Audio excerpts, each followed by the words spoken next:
Admiral Minho walked through the long metal corridors of Nexus Prime Station and felt the weight of 3 years pressing down on his shoulders. The station was massive beyond human understanding, and its walls gleamed with materials that did not exist on Earth. Alien symbols covered every surface, and the air hummed with energy from technologies that humans were still trying to figure out. He wore his best uniform, but knew that to the beings he was about to meet, he looked like a child playing dress-up. The Galactic Council chamber rose before him like a metal mountain. 12 different species sat in curved seats that formed a perfect circle around the center floor. Each seat was designed for a different type of being, and the sight still amazed Minho even after all this time. The Zephyrians looked like tall birds made of crystal and light. The biosynthetic union members were part machine and part living tissue. The Aquarian Federation delegates moved in tanks of blue liquid that made their fish-like bodies shimmer. Dr. Yunbi stood beside him and adjusted her datapad one more time. She had spent years learning about each species in the Council and could speak 7 different alien languages. Her research on galactic cultures was the best humanity had to offer. But the Council treated her like she knew nothing at all.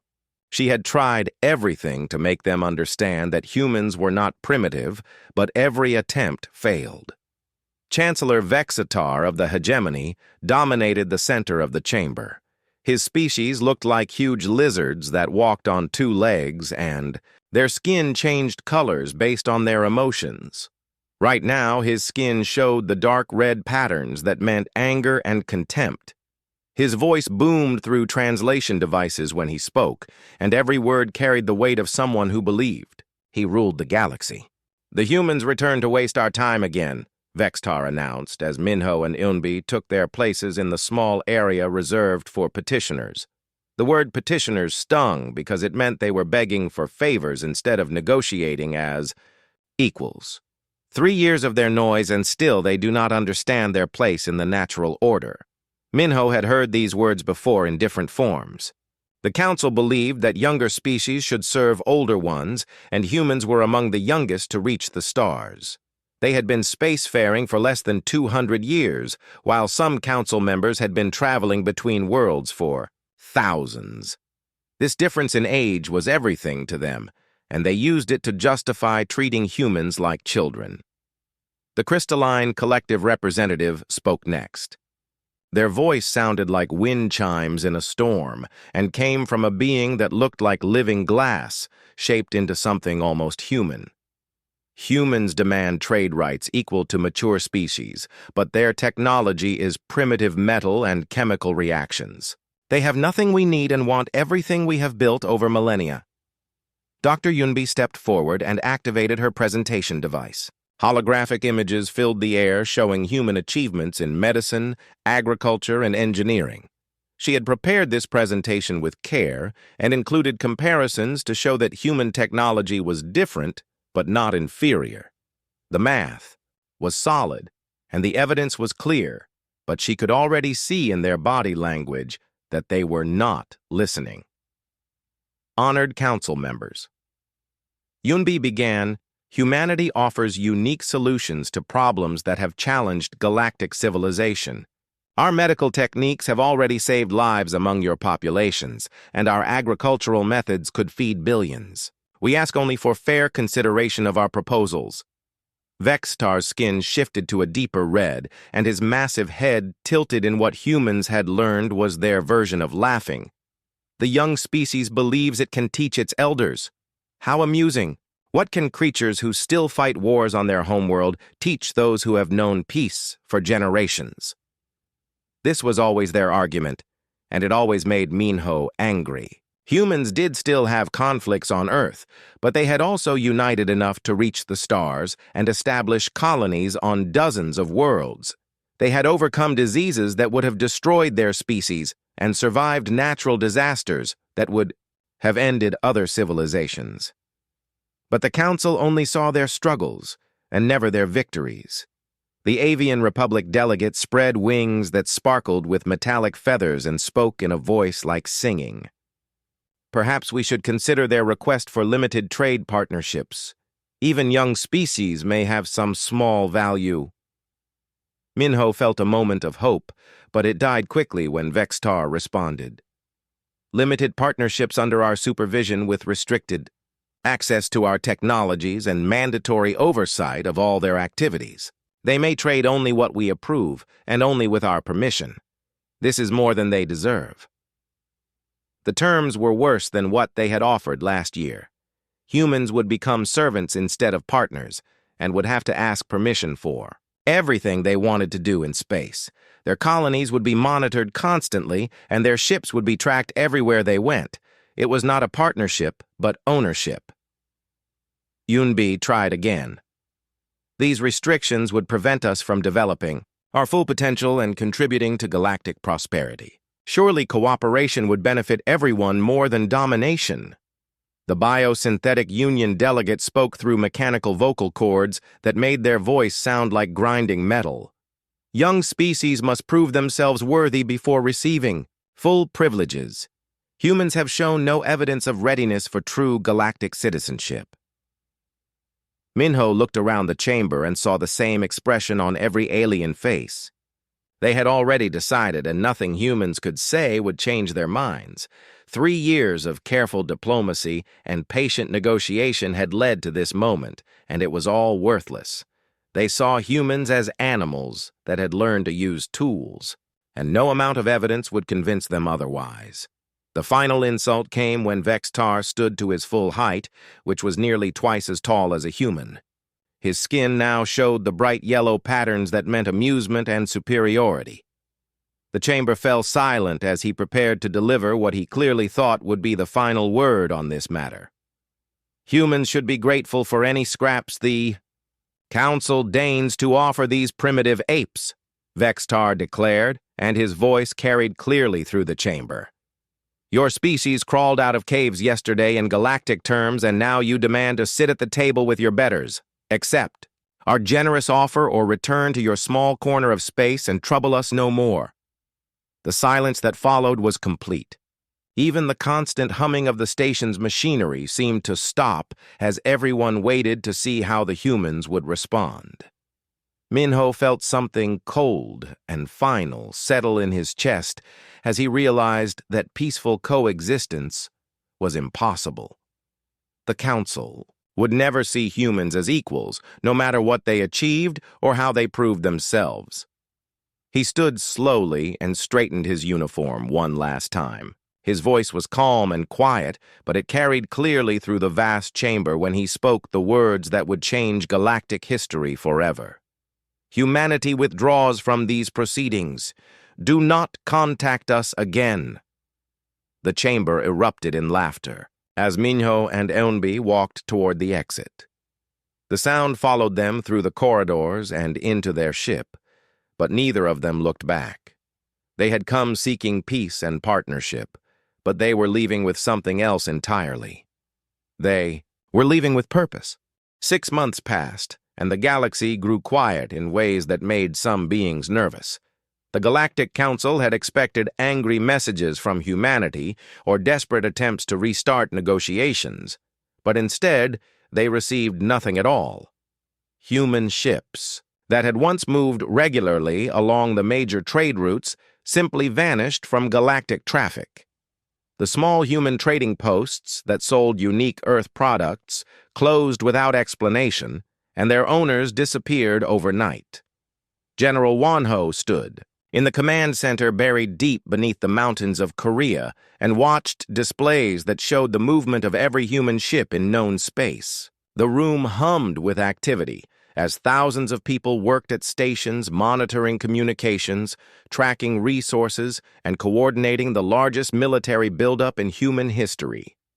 He had been preparing for this day since the first failed negotiations began, and now all the secret planning would finally be put to use. The asteroid belt between Mars and Jupiter had become a hidden industrial zone where human engineers worked around the clock building ships that did not appear on any official records. Dr. Jiwon moved between the construction platforms in her environmental suit and watched as the latest prototypes took shape. These vessels were smaller than the massive dreadnoughts that the Council used, but they incorporated technologies that no alien species had ever seen before. "How many are ready for testing?" she asked the construction supervisor as they floated near the completed hull of a new destroyer. 47 ships completed, and another 100 in final assembly, came the reply through their communication link. "The quantum drive systems are performing better than expected, and the stealth coating is absorbing scanner beams perfectly." The ships looked nothing like traditional human vessels. Where older Earth ships were built for durability and function, these new designs focused on speed and invisibility. They could move faster than anything in the galactic fleet, and their hulls were covered with materials that made them nearly impossible to detect.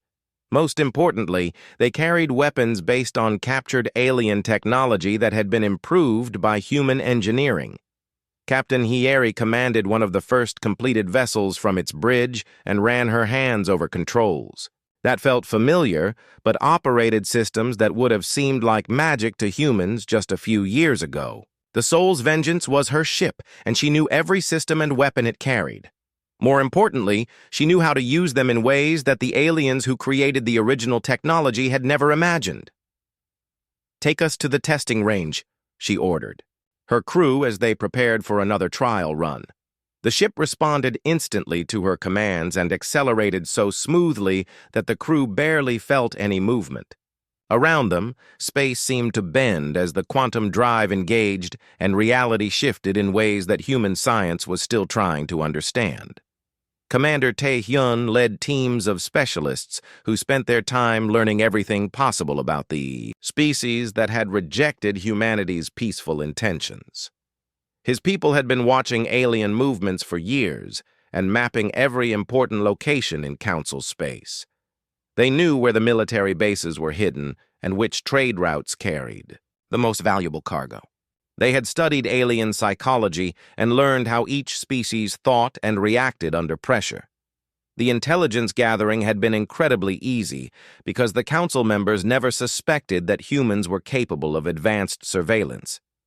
They used encryption methods that human computers could break in minutes and held private meetings in locations that human listening devices had already penetrated. Every secret plan and private conversation was recorded and analyzed by teams who were building a complete picture of galactic civilization. Lieutenant Sujin specialized in what humans called social engineering, which meant convincing people to give up information without realizing what they were doing. She could speak perfect Zephyrian and move through their crystal cities without being noticed. Her reports from inside alien communities revealed weaknesses and blind spots that would be crucial in the coming conflict. "They still think of us as primitive animals," she reported during a secure communication with Tae-hyun. "Security around their important facilities is designed to stop other advanced species, but they never consider that humans might try to penetrate their defenses. I walked into their central communication hub yesterday and downloaded their entire message archive without anyone questioning my presence."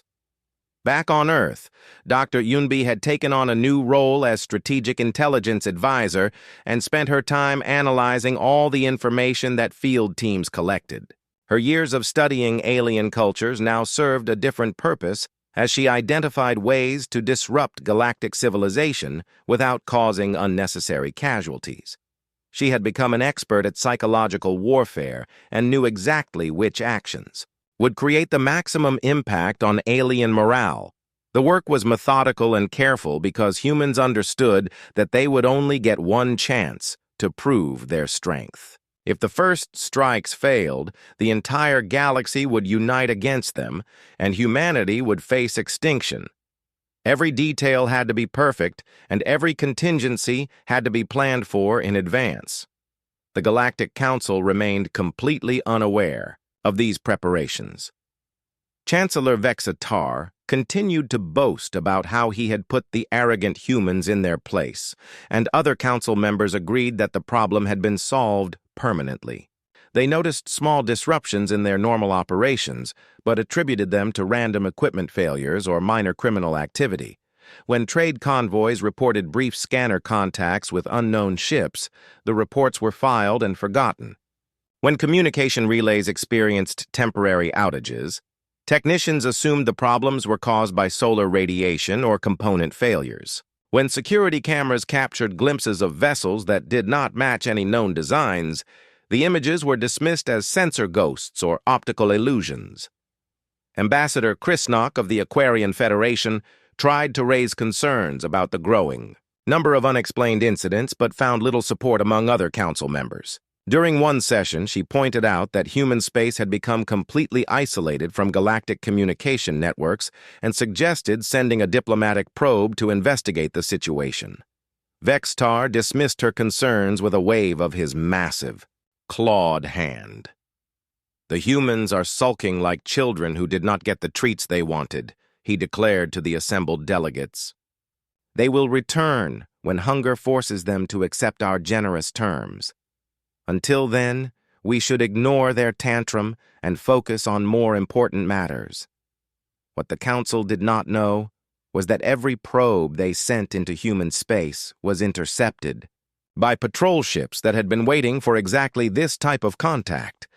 The crews were captured and questioned thoroughly before being returned to their ships with modified memories that made them report normal conditions and no sign of human activity. The aliens remembered visiting empty star systems and finding nothing worth investigating. Dr. Ji-Wan made steady progress on weapons that would give human forces decisive advantages in any future conflict. The quantum disruption fields could disable alien shields instantly, and the self-replicating nanobots could infiltrate enemy ships and take control of their systems. Most promising of all was Project Wildfire, which remained classified at the highest levels but promised to change the nature of space warfare completely. As the months passed, human activity in their own space increased dramatically, while their presence in galactic civilization disappeared entirely. Colonies that had once welcomed alien visitors now turned away all foreign ships and claimed they were experiencing technical difficulties. Human merchants who had operated throughout Council space returned home and never left again. The transformation was complete but invisible to outside observers. Humanity had withdrawn from galactic society and was preparing for war, while the Galactic Council celebrated their victory over primitive upstarts. Soon they would learn that underestimating humans had been the greatest mistake in galactic history. The first sign that something had changed came when 3 massive trade convoys disappeared from galactic shipping lanes on the same day. These were not small merchant vessels, but enormous cargo fleets that carried the wealth of entire star systems between major Council worlds. Each convoy had military escorts and advanced defensive systems that should have made them impossible to attack without detection. Fleet Admiral Guri of the Hegemony Navy received the reports while reviewing routine patrol schedules in her office, aboard the fortress station Crimson Gate. The disappearances made no sense according to everything she knew about galactic security. Pirates typically attacked single ships and left debris behind when they destroyed vessels for salvage. These convoys had simply vanished as if they had never existed at all. "Send investigation fleets to all 3 locations immediately," she ordered. Her staff as more reports arrived describing similar incidents across different sectors. "I want full sensor sweeps and detailed analysis of any evidence we can find." The investigation teams found empty space where the convoys should have been traveling and nothing else. No wreckage, no distress beacon signals, no signs of weapons, fire, or explosions. It was as if the ships had been carefully removed from reality without disturbing anything around them. The only clues were faint energy signatures that did not match any known propulsion systems and strange readings that suggested space itself had been bent in impossible ways. Captain Hayeri watched the Hegemony investigation ships from the bridge of the Soul's Vengeance while her vessel remained completely invisible to their sensors. The new stealth technology worked even better than Dr. Ji-Wan had promised, and human ships could move through enemy formations without being detected. Around her, dozens of other human vessels waited for their next targets while monitoring alien communications. "They are confused and frightened." reported her communications officer as intercepted messages revealed the growing panic among Council military commanders. Fleet Admiral Guri has ordered increased patrols along all major shipping routes, and Chancellor Vextar is demanding answers that no one can provide. The human strategy was working perfectly. Instead of attacking military targets directly, they had chosen to strike at the economic foundation of galactic civilization. Trade was what kept the Council united and prosperous, and disrupting it would force them to spread their forces thin while trying to protect everything at once. Commander. Taehyun led the assault on the Vrexani listening post, which was considered one of the most secure installations in known space. The station monitored communications across 12 sectors, and its information was vital to Council intelligence operations. More importantly, it was staffed by representatives from every major species, and destroying it would send a message that nowhere was safe from human retaliation. The assault team approached the station using personal stealth suits that made them invisible to both sensors and direct observation.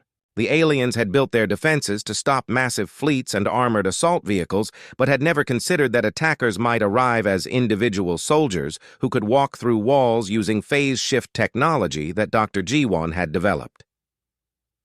Lieutenant. Su Jin moved through the station corridors with perfect knowledge of its layout gained from months of careful surveillance. Her team had studied shift schedules and security protocols until they knew the facility better than most of the beings who worked there. They placed charges in exactly the right locations to disable systems without harming personnel and used neural disruptors to render the entire crew unconscious. Station secured without casualties, Taehyun reported as his teams finished downloading every piece of information stored in the facility's computers. All advanced technology has been removed, and the message has been carved into the central hull as planned. When the rescue fleet arrived 6 hours later, they found the station intact but completely empty. Every piece of valuable equipment had been surgically removed and transported away without damaging the basic structure. The crew was alive but unconscious, with no memory of what had happened to them. Most disturbing of all was the message carved into the station's hull in perfect galactic standard script that read, "You had your chance for peace."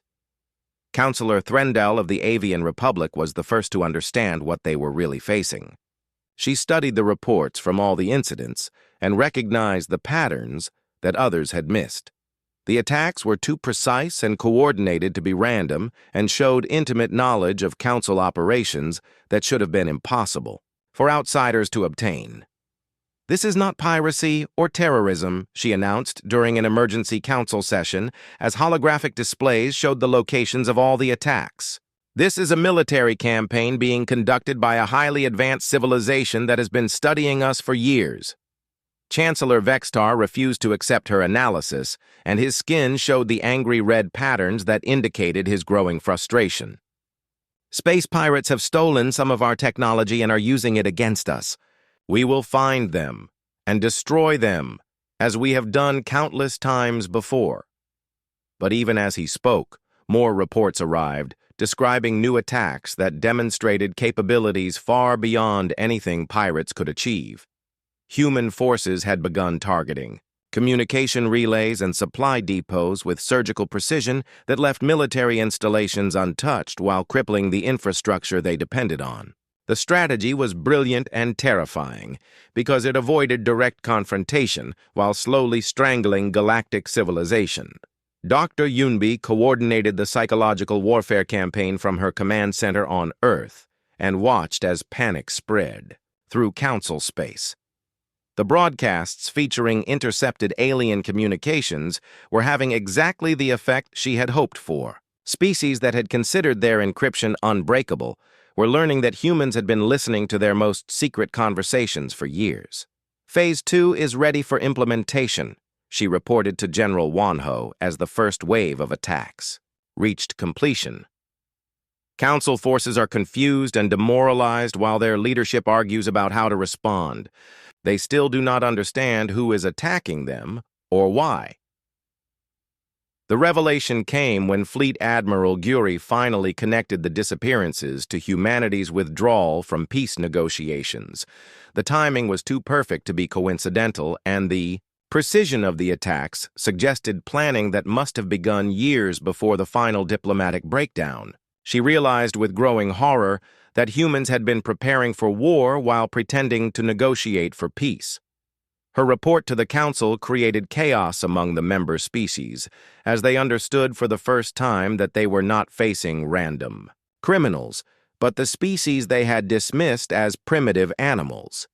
The beings they had mocked and insulted had been watching and learning while developing technologies and strategies that made their most advanced defenses worthless. "How is this possible?" demanded Vextar, as he reviewed evidence that showed human ships moving undetected through areas that should have been completely secure. "They barely understand basic fusion power, and their ships are crude metal constructions held together with primitive welding." Counselor Threndal spread her metallic wings and fixed him with a gaze that conveyed both wisdom and fear. "Apparently, we were wrong about everything. The humans we dismissed as backward children have been planning this campaign since their first diplomatic contact. They made us believe they were weak while secretly becoming strong enough to threaten our entire civilization." The psychological impact was devastating as Council species realized they had been completely deceived by beings they considered inferior. Every assumption about human capabilities had been wrong, and every decision had been based on false information. The primitives had not only learned to use galactic technology, but had improved it in ways that surpassed their teachers. Captain Hieri received new orders as human strategy shifted from surgical strikes to open intimidation. Her fleet would begin, appearing on long-range sensors just long enough to be detected before vanishing again. Council forces would know they were being watched, but would be unable to do anything about it. The galaxy was learning that the quiet species they had ignored possessed patience, intelligence, and determination that made them far more dangerous than any traditional enemy. Humans had spent years studying their opponents while being studied in return, but only one side had learned the truth about the other.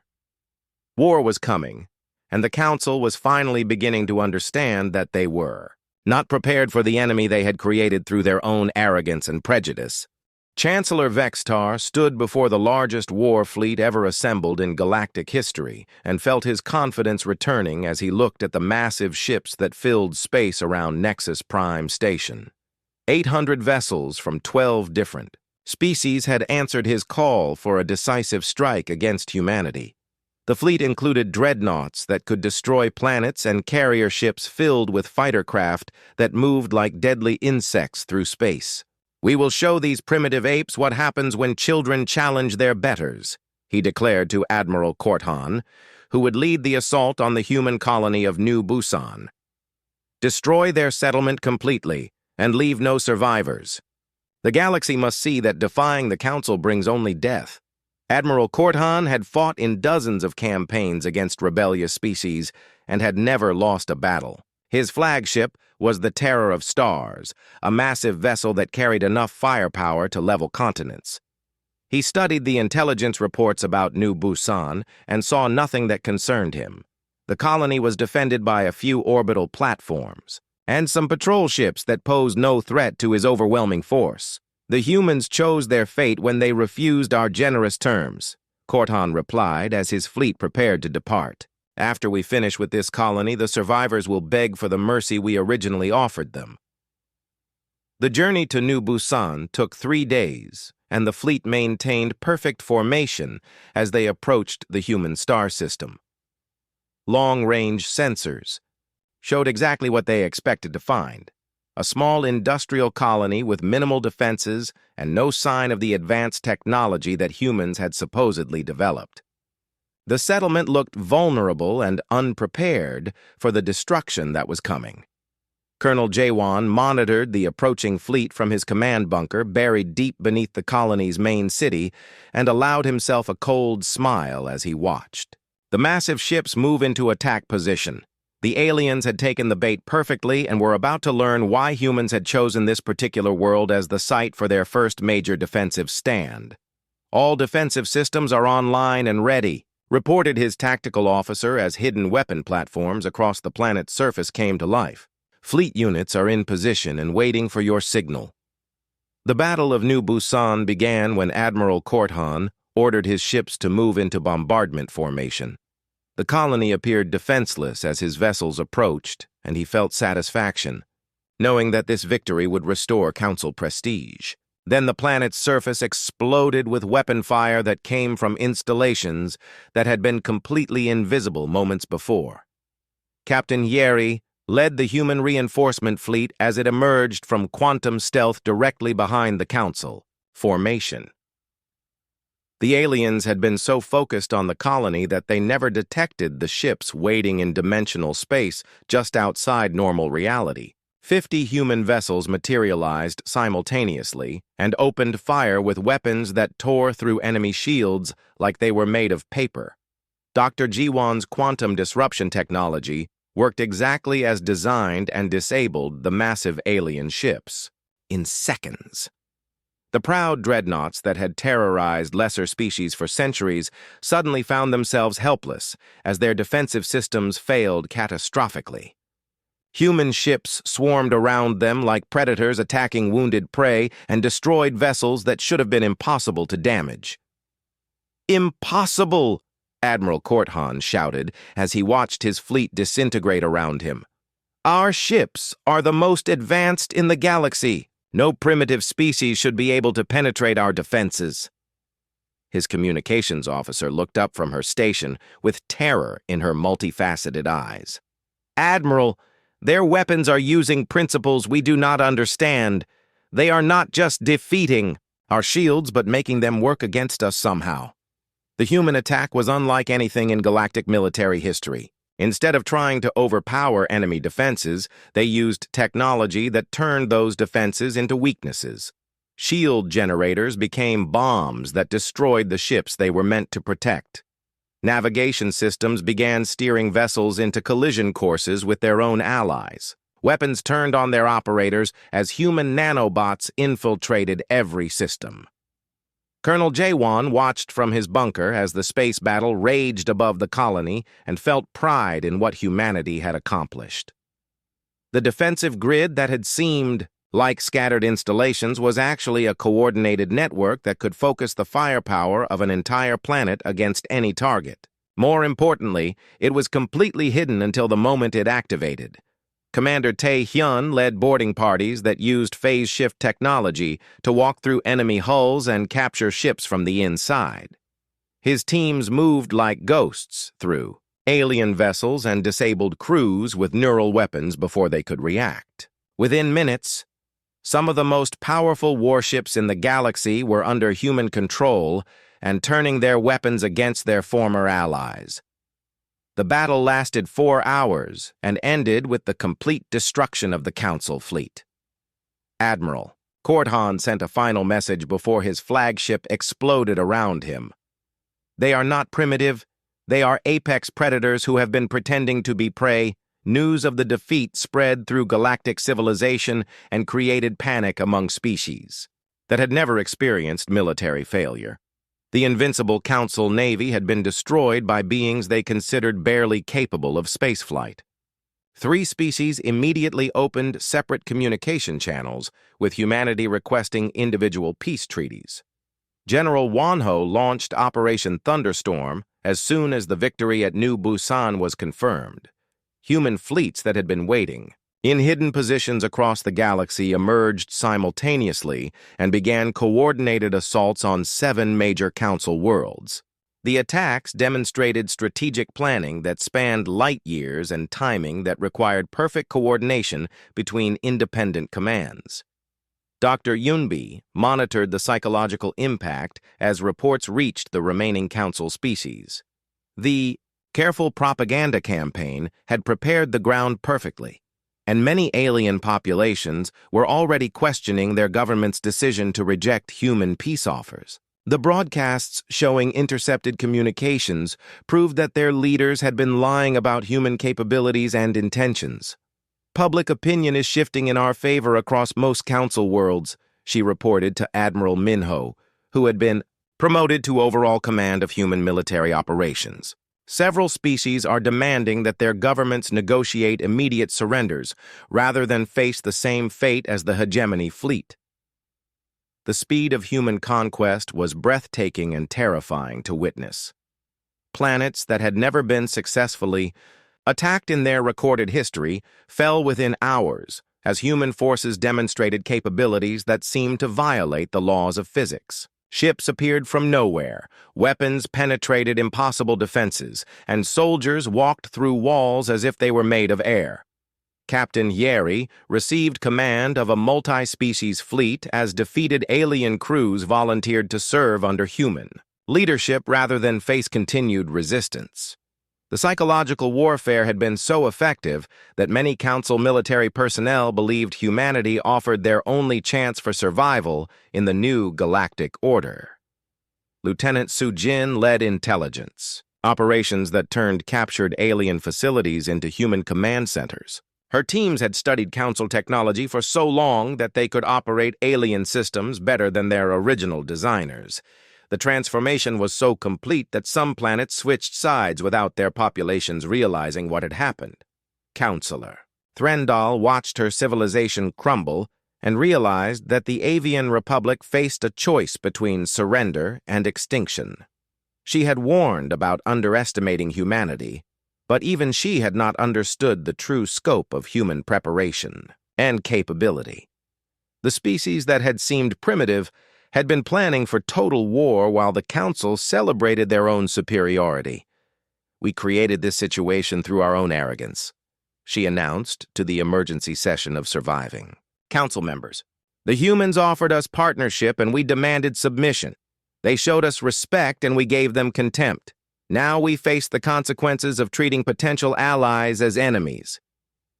Chancellor Vextar had retreated to the core fortress of Nexus Prime and refused all communication attempts from species seeking to negotiate separate peace agreements. His empire was collapsing around him, but he remained convinced that superior numbers would eventually overcome human technological advantages. He was wrong about that, just as he had been wrong about everything else.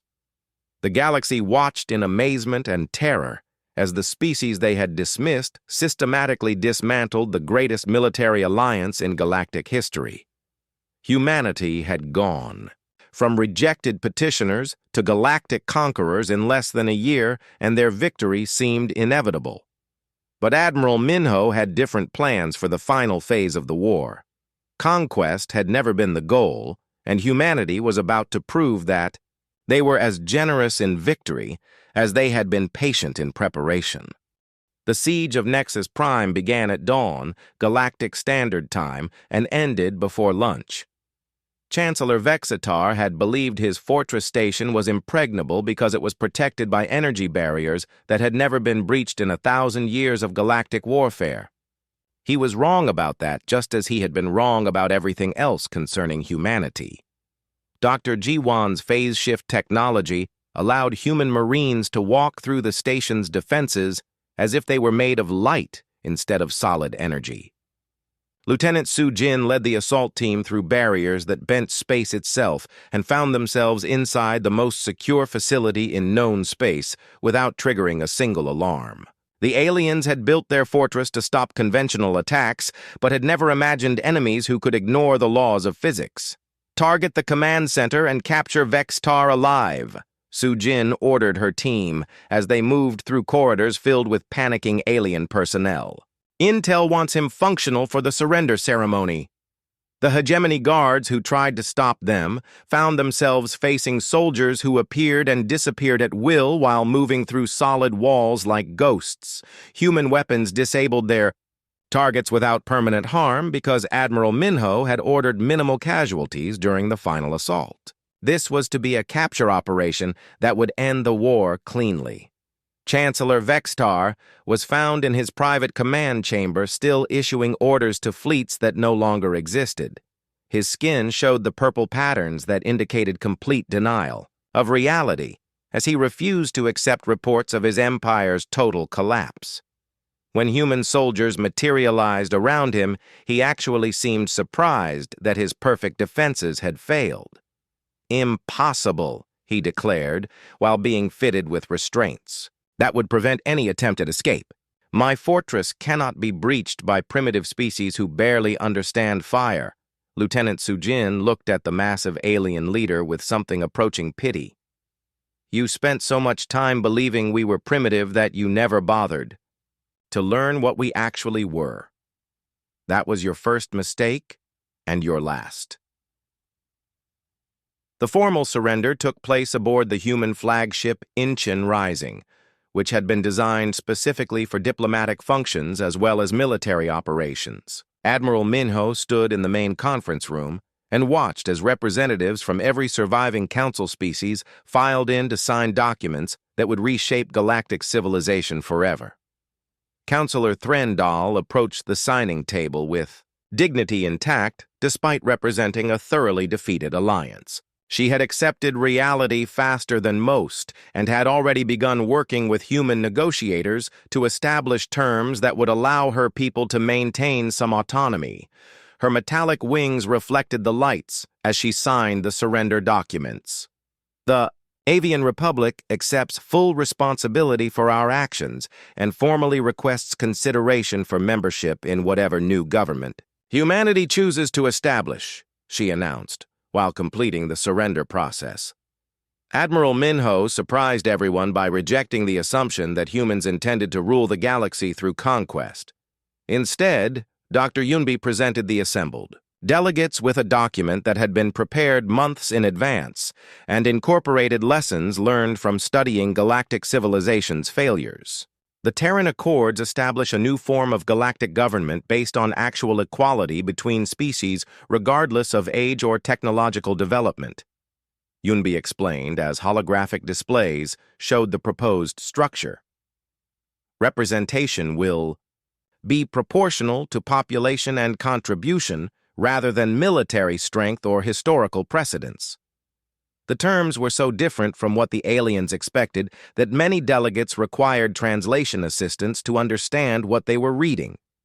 Instead of demanding tribute or territory, humans proposed mutual defense agreements and technology-sharing programs. The document included protections for cultural diversity and guaranteed rights for all species to develop according to their own values. Chancellor Vexitar was brought before the assembly in restraints, but was allowed to speak before being formally sentenced for war crimes. His skin still showed patterns of disbelief as he looked around the room filled with species that had once followed his leadership without question. "You could rule the galaxy through force as we did," he said to Admiral Minho with genuine confusion in his voice. "Why do you offer partnership to those who sought to destroy you?" Admiral Minho's response became one of the most quoted statements in galactic history. "We did not want to rule you. We wanted you to treat us as equals. Since you refused to learn through diplomacy, we taught you through demonstration. Now that you understand our capabilities, perhaps we can finally work together." The psychological impact of human mercy was as devastating as their military victory had been. Species that had expected slavery or extinction instead found themselves offered genuine partnership in building a better galactic civilization. The contrast with their own behavior toward defeated enemies was so stark that many alien populations demanded new leadership. General Wanho established the Joint Species Defense Force as the military arm of the new galactic government. The organization combined human strategic doctrine with alien technologies and created the most effective peacekeeping force in galactic history. Former enemies worked together under human leadership because they had learned to respect competence over tradition. Captain Hieri became the first human to command a fully integrated fleet with crews from dozens of different species. Her success at New Busan had made her famous throughout the galaxy, and alien officers competed for positions under her command. The Soul's Vengeance was upgraded with the best technology from every member species and became the flagship of the New Navy. Commander Tae-hyun led special operations units that included volunteers from species that had fought against humanity during the war. His reputation for tactical brilliance and fair treatment of prisoners made him a legend among alien military personnel. Many former council officers requested transfers to human commands because they offered better advancement opportunities. Dr. Ji-won continued her research, but now had access to technologies from across the galaxy and brilliant alien scientists who wanted to work with the species that had revolutionized warfare. The weapons that had defeated the Council were adapted for peaceful purposes and used to solve problems that had plagued galactic civilization for generations. Lieutenant Soo-jin took charge of intelligence operations for the new government and established networks that prevented future conflicts through early detection of potential problems. Her ability to understand alien psychology made her invaluable in maintaining peace between species with very different cultural values. The first session of the reformed Galactic Council convened exactly 1 year after humanity's withdrawal from the original peace negotiations. Ambassador Minho, who had been promoted from his military rank, delivered the opening address to an assembly that included twice as many species as the old council had ever recognized. "We came in peace, and you gave us war," he said to the crowded chamber while looking directly at the section where former council leaders sat as observers rather than rulers. "We gave you war, and now we all have peace. Let us make sure we never have to teach this lesson again." The new galactic civilization that emerged from the ashes of the old council was stronger and more prosperous than anything that had existed before. Technology-sharing programs accelerated. Development across all species, while cultural exchange programs built understanding between civilizations that had previously viewed each other with suspicion. Dr. Yunbi established the Institute for Interspecies Relations and used her expertise in alien psychology to train diplomats who could prevent future conflicts through better communication. Her research on the causes of the Council War became required reading for all government officials and helped ensure that similar mistakes would not be repeated. Councillor Threndal was elected as the first Chancellor of the Reformed Council and worked closely with human advisors to establish policies that balanced individual species' needs with galactic stability. Her election was seen as a symbol of the new government's commitment to choosing leaders based on competence rather than military strength.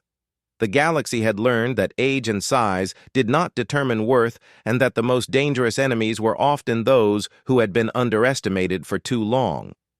Humanity had spent centuries fighting their way up from a hostile planet to reach the stars, and that experience had taught them lessons that older species had forgotten. In the end, the war that the Council had thought would prove human inferiority instead demonstrated that survival and innovation were more valuable than tradition and arrogance. The species that had crawled out of caves to conquer space had shown the galaxy what determination and intelligence could accomplish when combined with patience and careful planning. The new galactic order lasted for thousands of years and became known as the Golden Age of Cooperation. Future historians would mark humanity's withdrawal from the original peace talks as the moment when galactic civilization began to reach its true potential through unity and mutual respect.